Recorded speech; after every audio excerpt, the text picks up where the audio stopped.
Some of you will be aware that I started pulling apart the front suspension on the w124 project yesterday. Today I'm going to go through the left side in a bit more detail. I had a little trouble yesterday remembering how to use these Chinese spring compressors that I've got, but today I had a lot more luck, so I won't gloss over that fact.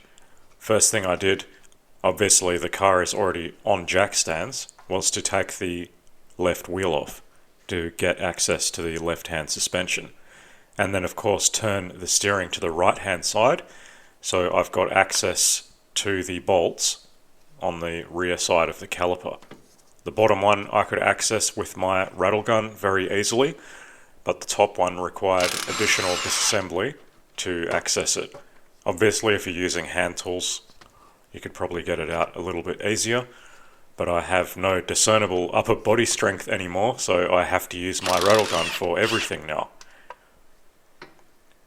And this is to get access to that top bolt on the brake caliper. I just use this crappy kind of tool to pop out that ball joint. It's on its last legs. I don't know how much longer it's going to last. It's already cross-threaded, but it did the job. And this is just the removal of the top bolt of the caliper, and that can now be removed and gotten out of the way.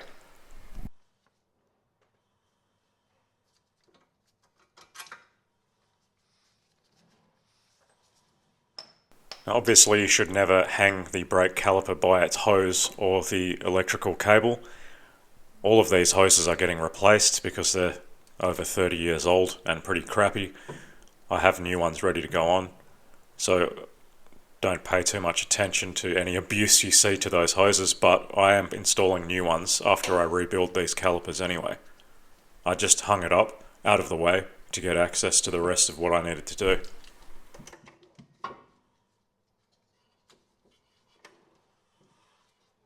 There's just one screw that holds on the brake disc, and that's not even that tight, so that was very easy to remove. And then the brake disc can be removed. These were installed by the previous owner. I don't know that they've ever actually had any use, but I will not be using them. I don't like slotted and dimpled discs. They just cause a lot of brake dust as far as I'm concerned. And I don't like the feel on the brake pedal. This is the front anti-roll bar. Once you've got the ball joint or the tie rod disconnected, you can actually swing the knuckle all the way back, and you've got great access for the rattle gun as well. So that was a piece of cake to remove. This is the ABS sensor screwed directly into the knuckle. Obviously you might want to kerf your ratchet a bit better than me, but I used it as a hammer to make sure that the Allen key is fully seated into the screw, because you don't really want to chew out that head. It's just going to cause troubles. It's just the two screws and then that whole unit comes out. I was really quite disgusted after I moved that ABS sensor. I've never seen anything like this before, but then again this car does have a lot of kilometers on it. Just look at how much iron filings are attached onto this magnetic sensor. Yes, it is magnetic, that's why all the iron is stuck to it, but that's horrific. Obviously this has come from either the discs or the pads over the years, but I'm astonished that the ABS system even worked on this car. Next, I was using my Chinese spring compressors. I decided to get the plates as high as possible and as low as possible this time. I don't know why I didn't think of it yesterday, but if you use a hammer you can actually bash those plates in, and then there's no problem getting them exactly where you want to go. Obviously you probably want to be a bit more coordinated than I am and not hit everything else except what you want to hit. And this is the spring fully compressed, and it's still not enough to just drop the spring out like that, but once you disconnect the strut at the top you can drop the lower control arm a little bit more, and then the spring just drops out at the bottom once you maneuver it out. So this is the extra movement afforded by disconnecting the strut. Obviously you want to be careful with the top of that strut so it doesn't destroy your paint or anything like that. and yeah, the spring just drops out very easily.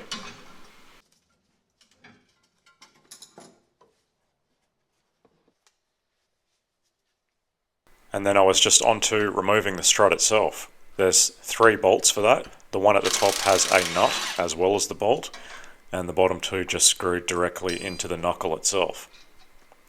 Pretty straightforward to remove. They are pretty damn tight, but my gun makes everything easy.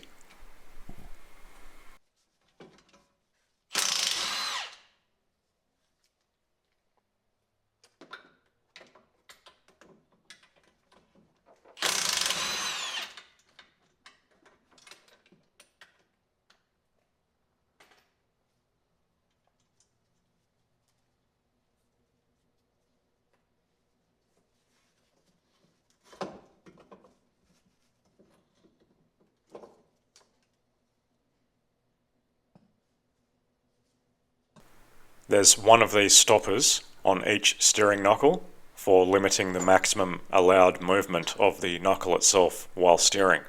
It's in the way of accessing the bottom ball joint locking bolt in the knuckle itself, so it's just a case of unscrewing this and then you've got full access to that bolt to remove the knuckle from the lower control arm.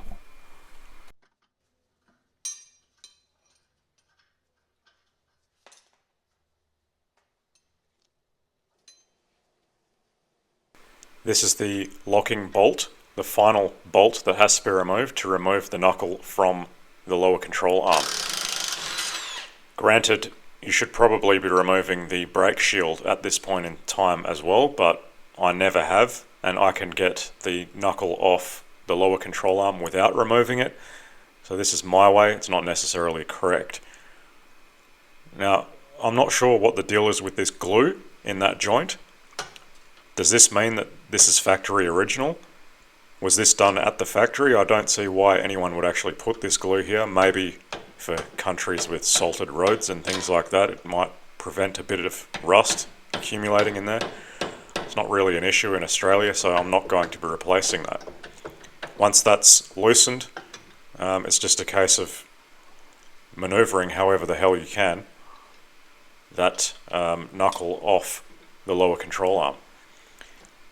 Now it does contact the brake shield here. This is probably why it's a good idea to remove the brake shield, but I don't give a shit. This works for me, and I've never had to remove the shield. I may well to paint it. I'll worry about that later.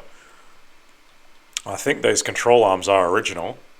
Well, quite likely because of that glue, but they're absolutely atrocious. The ball joints are all split. Every ball joint on this car is split and leaking grease and flogged out and loose. So it should be quite a transformation once everything is new.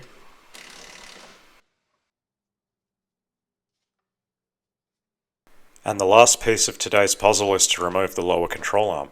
We just have the front and rear eccentric bolts that adjust the camber and caster. I think I'm going to use new ones. I don't think they're that expensive, and these ones look unsightly, and the nylock nuts are pretty sad, so I probably shouldn't reuse them anyway.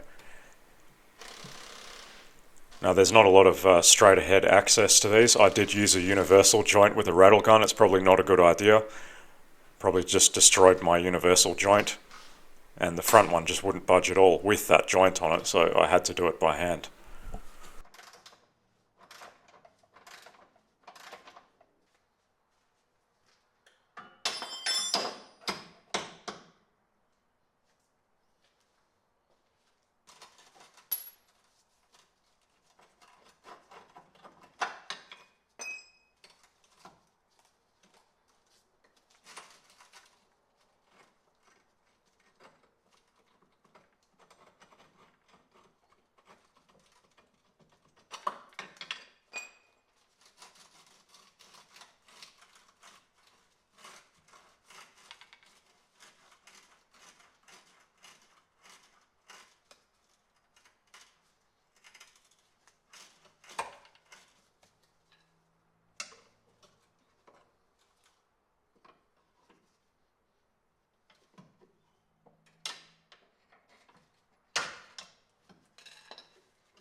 And that's me done now.